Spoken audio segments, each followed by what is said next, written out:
নমস্কার বন্ধুরা, আজকে একটা নতুন ভিডিও নিয়ে চলে আসলাম।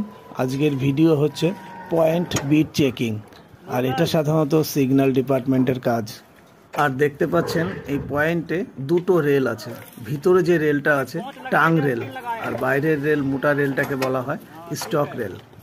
এই টাং এবং স্টক রেলের মাঝখানের গ্যাপ থাকে 95 থেকে 115 mm। আর এই পয়েন্টের কাজ আশা করি সব বন্ধুরাই জানে, তবু আর একবার একটু বলে দিই। ট্রেনকে এক লাইন থেকে অন্য লাইনে নেওয়ার জন্য এই পয়েন্টকে ব্যবহার করা হয়। এটা সাধারণত অপারেট করে স্টেশন মাস্টার। আর এখন চলছে পয়েন্টের বিট চেকিং।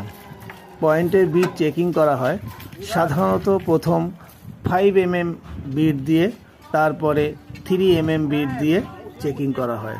5 mm বিট দিয়ে বাফারিং করানো হয় এবং 3 mm বিট দিয়ে ফিটনেস চেক করা হয়। আর পয়েন্টের বিট চেক করে সিগন্যাল ডিপার্টমেন্ট।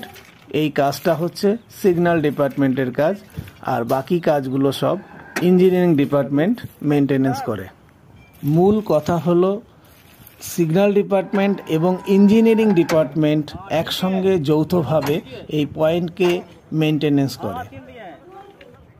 আর অপারেটিং ডিপার্টমেন্ট অর্থাৎ স্টেশন মাস্টার সেটা ব্যবহার করে ট্রেনকে এক লাইন থেকে অন্য লাইনে নিয়ে যাওয়ার জন্য। ধন্যবাদ সবাইকে।